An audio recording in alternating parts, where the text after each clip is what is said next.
فرقان حمید کی ایک آیت کریمہ کا کچھ حصہ آپ کی سماعتوں کی نظر کیا ہے۔ اس کی روشنی میں چند اہم باتیں پیش کر کے اپنی گفتگو سمیٹتا ہوں۔ اللہ کریم نے قرآن مجید میں ارشاد فرمایا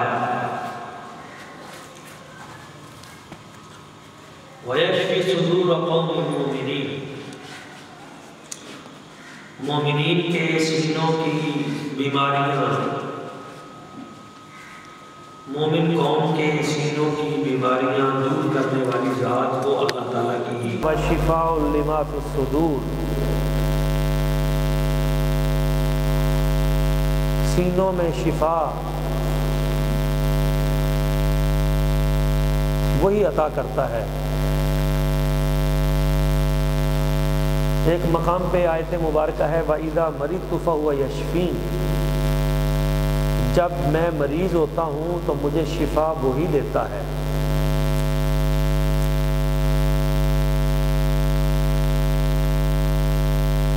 ایک مقام پہ ہے قُلْ هُوَ لِلَّذِينَ آمَنُوا هُدًى وَشِفَاء، ایمان والوں کے لیے ہدایت اور شفا جو ہے وہ اسی ذات کی طرف سے ہے۔ ایک مقام پہ ہے وَنُنَزِّلُ مِنَ الْقُرْآنِ مَا هُوَ شِفَاءٌ وَرَحْمَةٌ لِّلْمُؤْمِنِينَ، قرآن مجید اللہ تعالیٰ نے جو نازل فرمایا ہے تو اس قرآن مجید کے بارے میں فرمایا کہ اس میں شفا ہے وَرَحْمَةٌ لِّلْمُؤْمِنِينَ، اور مومنین کے لیے رحمت ہے۔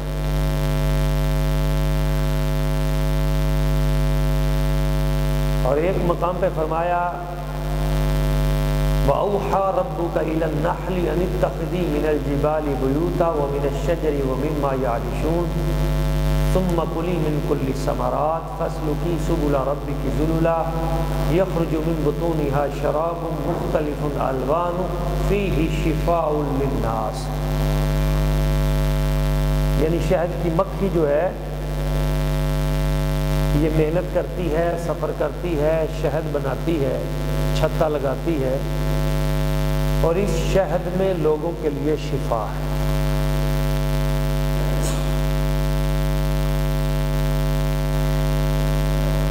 آج کا جو موضوع ہے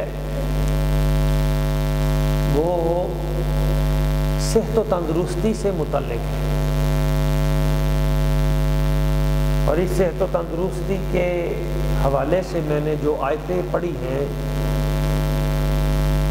وہ 6 آیتیں، انہیں آیات شفا کہا جاتا ہے۔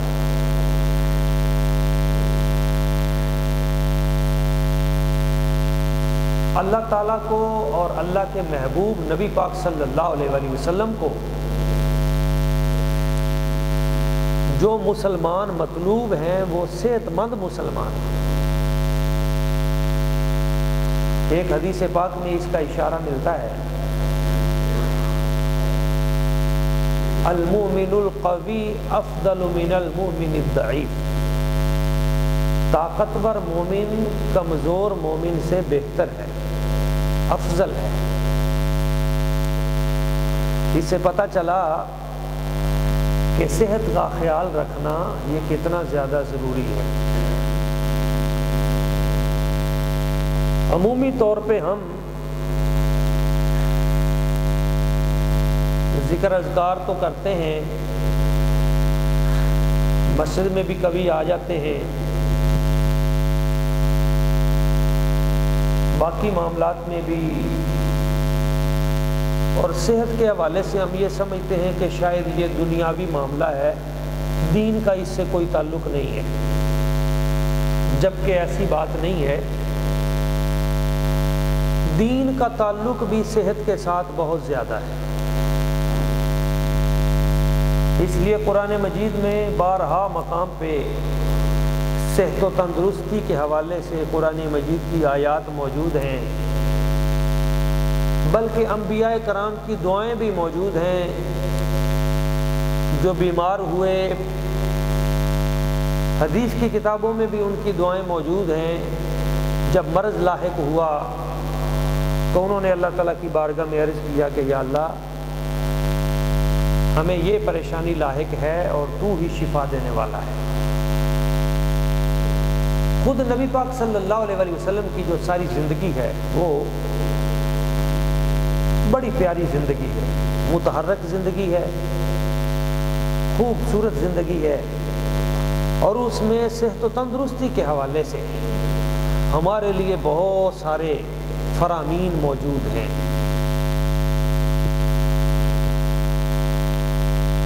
بہاول نگر ابھی ایک ڈاکٹرز کی کانفرنس ہوئی تھی، ہمارے ایم ایس تھے یہاں کے، انہوں نے وہاں پہ پروگرام کیا اور تمام ڈاکٹرز کو اکٹھا کیا۔ اس میں میرا بیان تھا، میں نے ایک حدیث پاک تمام ڈاکٹرز کو سنائی، وہ بڑے حیران ہوئے۔ انہوں نے کہا کہ یہ تو صحت کی جان ہے، وہ فرمان رسول تھا۔ نبی اکرم نور مجسم رحمت للعالمین جان کائنات صلی اللہ علیہ وسلم نے ارشاد فرمایا، خیر الدواء العزم، بہترین دوا پرہیز ہے، بہترین میڈیسن پرہیز ہے۔ اب یہ ایک چھوٹی سی بظاہر لفظوں میں حدیث پاک ہے، لیکن معنی و مفہوم میں بہت بڑی ہے کہ جس بندے کو جو مرض ہے اس مرض میں وہ ان چیزوں سے پرہیز کر لے جن کی وجہ سے وہ مرض بڑھتا ہے، تو وہ آہستہ آہستہ بہتر ہو جائے گا۔ اور یہ جو ڈاکٹر کہتے ہیں کہ پرہیز علاج سے بہتر ہے، یہ بہت خوبصورت جملہ ہے۔ وہ چیزیں جن سے مرض لگتا ہے ان سے پرہیز کر لیں، کل کو آپ کو علاج کروانے کی ضرورت نہیں پڑے گی۔ تو بہت سے امراض تیزی کے ساتھ ہمارے معاشرے میں پھیلتے جا رہے ہیں، اور ہم ان امراض سے بچنے کے لیے تیار نہیں ہیں۔ اگر ہم اسلامی اصولوں پہ عمل کر لیں، دین اسلام کو فالو کر لیں، تو بہت سارے امراض سے ہم بچ سکتے ہیں۔ نبی اکرم نور مجسم صلی اللہ علیہ وآلہ وسلم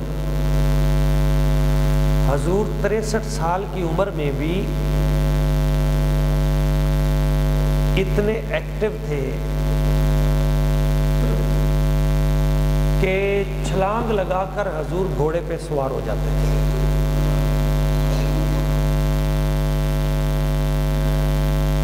جبکہ ہمارے ہاں 20-25 سال کا جوان جو ہے وہ بوڑھا لگتا ہے۔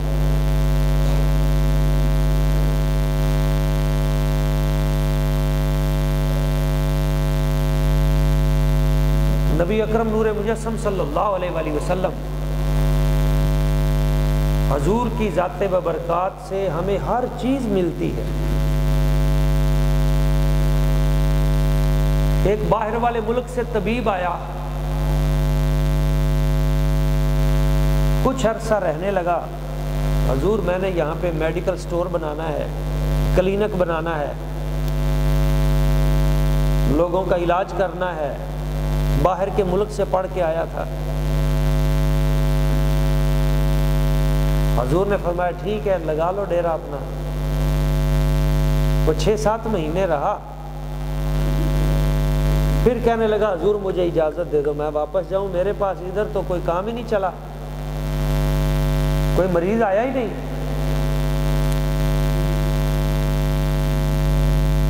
بھائی کیا وجہ ہے؟ حضور کوئی مریض آئے گا تو میرا کام چلے گا۔ حضور نے فرمایا یہ نا انہوں نے میری ایک بات پلے باندھ لی۔ وہ کون سی؟ وہ بات صرف اتنی سی ہے کہ یہ پیٹ بھر کر کھاتے نہیں،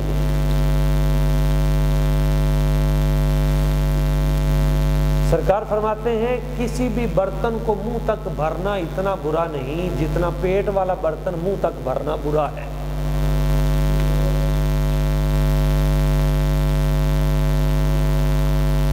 اب دیکھیں صدیوں پہلے حضور نے یہ کہا، آج کی ساری میڈیکل سائنس، بڑے بڑے ڈاکٹر وہ یہی کہہ رہے ہیں کہ کھانے کے 3 حصے کرو، پیٹ کے 3 حصے کرو، ایک حصے میں کھانا ہو، ایک میں پانی ہو اور ایک میں ہوا آنے جانے کے لیے۔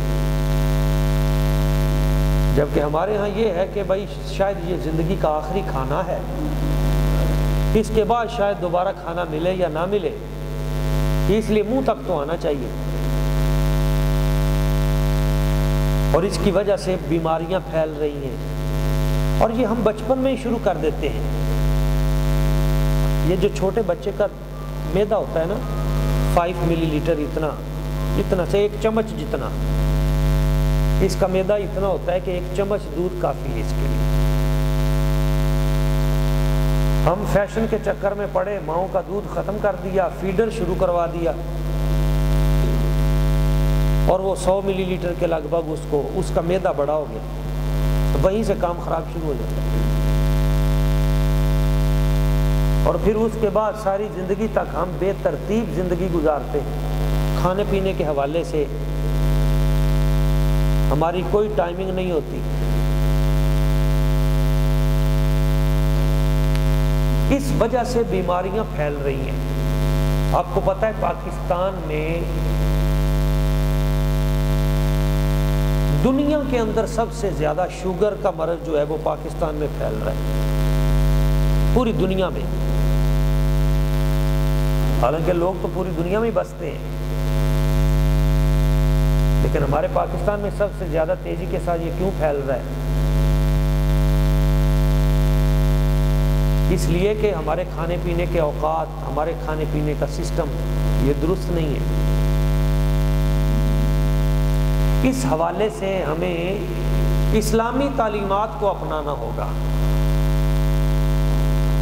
اب جب آپ ڈاکٹر کے پاس جاتے ہیں، پھر لائنوں میں لگنا پڑتا ہے، کئی گھنٹے انتظار کریں، پھر اس کے بعد فیسیں دیں، اور پھر فیسیں دینے کے بعد آخر کار وہ جب آپ کو آپ کا لبلبا جو ہے پنکریاٹ، اس کو ٹھیک کرنے کے لیے جب وہ گولی دے گا تو وہ آپ کا پنکریاٹ بالکل ڈیمیج کر دے گا، اور پھر 1 گولی سے 2 گولیاں، پھر اس سے بڑی گولی، پھر اس کے بعد پھر انسولین چل پڑے گی، پھر انسولین جو ہے اس کی تعداد بڑھنی شروع ہو جائے گی، اور جب ایک مرض شوگر لگتا ہے تو اس کے ساتھ 16 مرض لگتے ہیں۔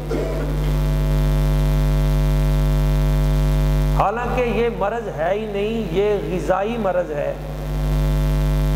اگر آپ اپنی غذا کو صحیح طرح مینٹین کر لیں، یہ مرض ویسے ہی دور ہو جائے۔ اور آج آپ کو میں یہ غذا سے بھی پہلے یہ جو شوگر کا مرض ہے، یہ جو لگتا ہے، یہ آپ کے دماغی معاملات کی وجہ سے لگتا ہے۔ کون سا معاملہ؟ ٹینشن۔ اس وقت ہماری قوم میں جو سب سے زیادہ مرض لگنے کی وجہ ہے وہ دماغی ٹینشن ہے۔ بچوں کی ٹینشن، روزی کی ٹینشن، بیوی کی ٹینشن، ارد گرد کے مسائل، بے روزگاری کی ٹینشن، پریشانیاں۔ تو جتنی ٹینشنیں، پریشانیاں اپنے اپنے دماغ پہ سوار کرتے جائیں گے تو 2 مرض آپ کو لگتے جائیں گے، ایک شوگر، ایک بلڈ پریشر۔ یہ دونوں مرض صرف ٹینشن کی بیس پہ ہیں، اور ان کا علاج کیا ہے کہ اس بوجھ کو تھوڑا سا کم کریں، اس بوجھ کو اللہ تعالیٰ کے حوالے کریں۔ جس رب نے تمہیں آج تک پالا ہے وہ آگے بچوں کو بھی پالے گا، جس رب نے آج تک تمہیں چلایا ہے وہ آگے نسل کو بھی چلائے گا۔ یہ روزی رزق کا مالک تو اللہ تعالیٰ ہے، اس کو کم کریں، اور اس کے آپ 1000 علاج کروا لیں۔ سب سے بہترین اس کا علاج یہی ہے کہ آپ اپنی ٹینشن کو کم کریں۔ اچھا، وہ کیسے کم ہوگی؟ اس کے لیے میں 2 چیزیں آپ کو بتاتا ہوں جس سے آپ کی ٹینشن کم ہوگی۔ شام کا کھانا عصر کے بعد یا مغرب سے کچھ دیر پہلے اس وقت کھا لیں. زیادہ بھی لیٹ کرنی ہے تو مغرب کے فوراً بعد کھائیں. عشاء کے بعد کبھی نہ کھائیں. مغرب کے فوراً بعد کھانا کھائیں, اس کے بعد بات کریں. پھر عشاء کی نماز پوری پڑھیں اور عشاء کی نماز کے فوراً بعد سو جائیں. یہ جو موبائل ہے نا, یہ تمام امراض کی جڑ ہے. میں اس وقت فحاشی اور یعنی ان کی باتیں نہیں کر رہا کہ موبائل پہ آپ یہ دیکھیں وہ دیکھیں, نہیں. میں صرف آپ کو مرض کی نشاندہی کرتے ہوئے بتا رہا ہوں کہ یہ جو موبائل ہے ہمارا, یہ ٹی وی سکرین ہے, یہ ہماری بیماریوں کی جڑ ہے. کیونکہ جب آپ اس میں مصروف ہو گئے ہیں تو پھر آپ کہیں گے یہ بھی دیکھ لیں, یہ بھی دیکھ لیں, چلو یہ بھی دیکھ لیں. اس لیے اس کو مغرب کے وقت بند کر دیں. یورپ کے اندر لوگوں کا طریقہ پتہ کیا ہے؟ اصول ہمارے تھے, لیب ہو گئے. مغرب کے وقت دکانیں بند. آپ سوچ سکتے ہیں امریکہ کے اندر, برطانیہ کے اندر, جن کو ہم کہتے ہیں کافروں کے ملک ہیں, مغرب کے وقت دکانیں بند. اور ہمارے ہاں دکانیں کھلتی مغرب کے بعد ہیں. لاہور میں, اسلام آباد میں ساری رات کام چلتا ہے, مغرب کے بعد لائٹنگ بند اور پھر آرام. عشاء کے فوراً بعد آپ سو جائیں. یہ جو عشاء کے فوراً بعد سونا ہے نا, اس وقت کی نیند کا 1 گھنٹہ اور پھر دن والی نیند کے 4 گھنٹے پھر بھی برابر نہیں ہوتے. اللہ کریم نے یہ جو وقت بنایا ہے نا دماغ کے آرام اور سکون کے لیے, اس کا کوئی متبادل ہے ہی نہیں. تو عشاء کے فوراً بعد, آپ کو شوگر پیشنٹ ہیں آپ چیک کر لیں 1 ہفتے میں, عشاء کے فوراً بعد سو جائیں نماز پڑھتے. پھر آپ اٹھیں تہجد کے وقت. یعنی یہ 2 کام آپ نے کرنے ہیں. ایک عشاء کے فوراً بعد سونا ہے, دوسرا آپ نے جب عشاء کے فوراً بعد سوئیں گے تو تہجد کے وقت خود بخود ہی اٹھ پڑیں گے. آپ کو اٹھانے کی ضرورت بھی نہیں پڑے گی. اب ہم کیوں نہیں اٹھتے کہ ہم سوتے ہیں رات 2 بجے جا کے, اور اس وقت جا کے جب نیند آتی ہے تو پھر تہجد کون پڑھے گا؟ تو تہجد کے وقت اٹھیں, وضو کریں, لمبے سانس لیں. اور ہمارے صوفیاء کرام جو ہیں ان کا طریقہ کار تھا اس وقت, وہ ذکر اس میں ذات کیا کرتے تھے ناک کے ذریعے اللہ ہو, پھر واپس منہ کے ذریعے نکالتے تھے. ناک سے سانس کھینچتے تھے اوپر, اور ہو جو ہے اس کے ذریعے وہ واپس نکالتے تھے. یہ اس میں ذات کا ذکر ہوتا تھا. اس میں بہت سارے امراض کا علاج ہے, بہت سارے امراض کا علاج اس وظیفے کے اندر ہے. آپ بڑے شہروں میں جائیں, آپ ذرا لاہور چلے جائیں, اسلام آباد چلے جائیں, آپ کو وہ یوگا کروائیں گے, وہ اس طرح بٹھا کے, اور پھر وہ آپ کو سانس کہتے ہیں اتنی دیر سانس روکنا ہے, پھر آپ نے ناک سے سانس کھینچنا ہے, پھر دائیں ناک پہ اس طرح انگلی رکھ کے پھر سانس کھینچنا ہے, پھر بائیں پہ. اچھا, یہ سارے کا سارا وہ آپ سے لیں گے جی آپ نے ہمیں 20,000 روپیہ ماہانہ دینا ہے, 30,000 روپیہ ماہانہ دینا ہے. یہی کام آپ کسی صوفی کی مجلس میں بیٹھ جائیں 10 منٹ, وہ آپ کو فری دے دے گا. اور سانس بھی لینا ہے اور ساتھ اللہ کا ذکر بھی کرنا ہے. جسمانی مرض بھی گیا, روحانی مرض بھی گیا, دونوں کام ہوئے آپ کے. تو تہجد کے وقت آپ نے اٹھ کے وضو کرنا ہے. جیسے ہی آپ وضو کریں گے مسواک کر لیں تو کیا بات ہے, یہ دانتوں کے امراض, ناک کے امراض, کان کے امراض, آنکھوں کے امراض اس سے چلیں گے. اور پھر آپ تہجد کے لیے کھڑے ہو جائیں اور سجدہ کریں. اور سب سے بہترین ورزش سجدہ ہے, اور جو لمبا سجدہ کرے گا شوگر اور بلڈ پریشر کا مرض اس کا ٹھیک ہوتا جائے گا. کرنا اللہ تعالیٰ کے لیے ہے، شوگر کے لیے نہیں کرنا، نہ اس لیے کہ میں بلڈ پریشر ٹھیک کرنے کے لیے، اللہ کے لیے کرنا ہے۔ لیکن یہ جو بونس میں آپ کو برکت ملے گی، تو طویل سجدہ بہت سارے امراض کا علاج ہے، بہت ساری پریشانیاں دور کرتا ہے۔ اس کو شروع کریں، پھر مسجد میں آئیں، فجر کی نماز با جماعت ادا کریں، ذکر اذکار کریں، اس کے بعد جا کے آپ ناشتہ کریں۔ اب ہم اپنی غذا کے اندر بھی تھوڑی سی تبدیلی لائیں۔ اس میں جو پہلی بات میں نے عرض کی ہے وہ یہ کہ کھانے پینے کے معاملات میں پیٹ بھر کے کبھی نہ کھائیں، کم کھائیں۔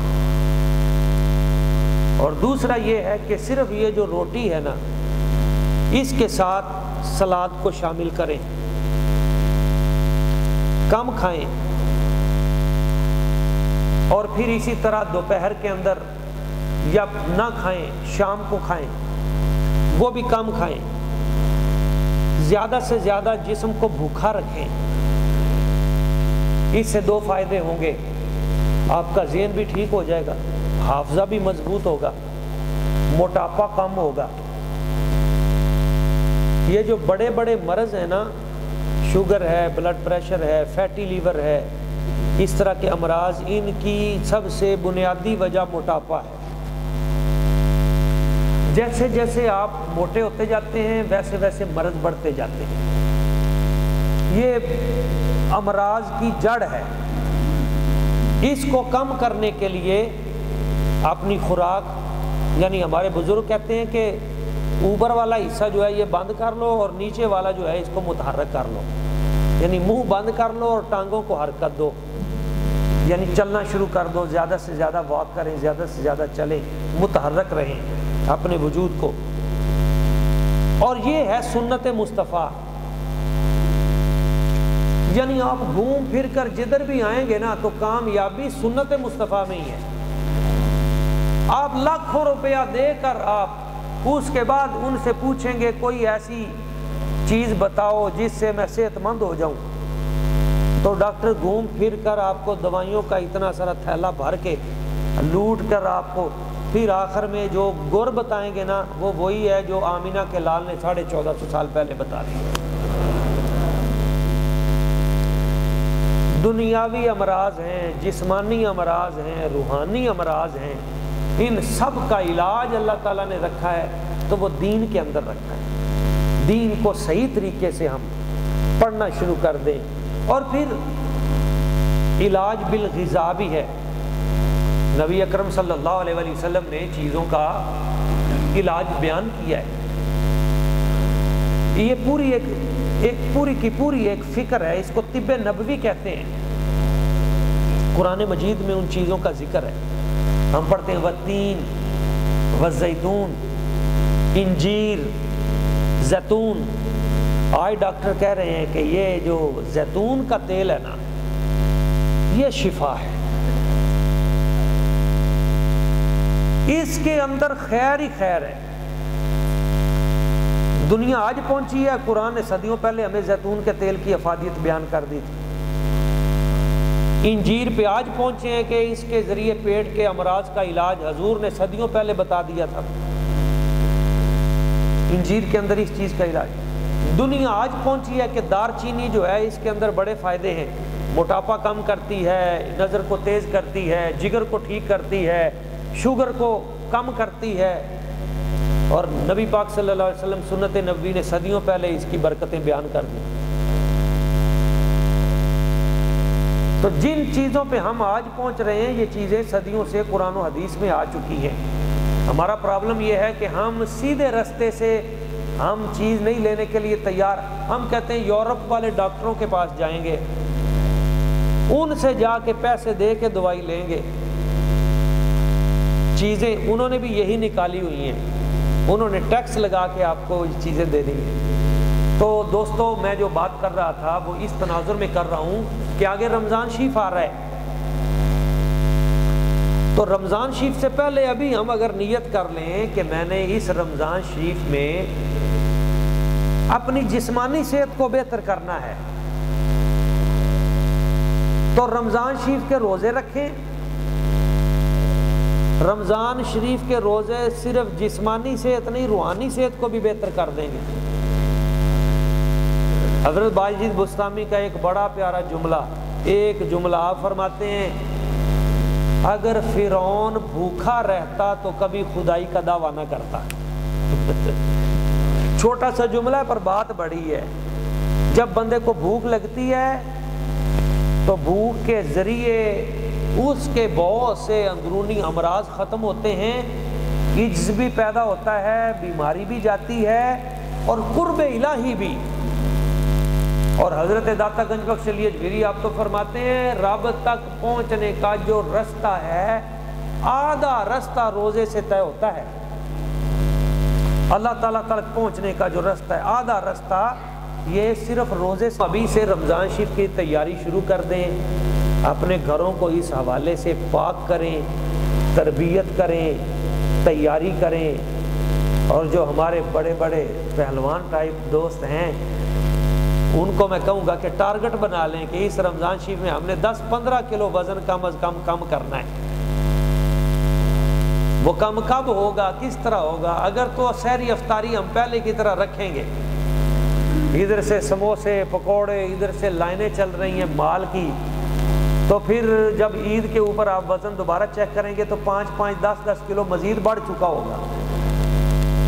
تو ایک بار ذرا جم کے اپنے اوپر تھوڑا سا کنٹرول کر کے یہ تہیہ کر لیں کہ میں نے رمضان شریف کے روحانی فائدے بھی حاصل کرنے ہیں، میں نے جسمانی فائدے بھی حاصل کرنے ہیں. اور یہ ایک بہترین پیکج ہے اللہ تعالیٰ نے ہمیں جو دیا ہے کہ ہم جسمانی اور روحانی طور پہ فٹ ہو جائیں. اس لیے یہ رمضان شریف آتا ہے، اس کا خوشی سے استقبال کریں، ارادہ کریں، تہیہ کریں کہ انشاءاللہ تعالیٰ ہم نے اس کے سارے روزے رکھنے ہیں اور سحری و افطاری پہ ہم نے زیادتی نہیں کرنی، نہ اپنے جسم کے ساتھ اور نہ ہی اپنے گھر والوں کے ساتھ کہ ان کو تنگ کرتے رہیں بھی سارا دن آج یہ ڈش پکانی ہے. اب یہ مینیو لسٹ ہمارے ایک ہمسائے ہیں وہ تو روزانہ وہ موبائل پہ نا وہ ریسیپی نکال کے دیتے ہیں کہ یہ نیو ریسیپی آج یہ تیار کرنی تھی. اللہ تعالیٰ کی بارگاہ قدس میں دعا ہے کہ اللہ تعالیٰ ہمیں رمضان شریف کی آمد کا بھرپور استقبال کرنے کی اور تیاری کرنے کی توفیق اور سعادت عطا فرمائے. آمین و ما علینا الا البلاغ.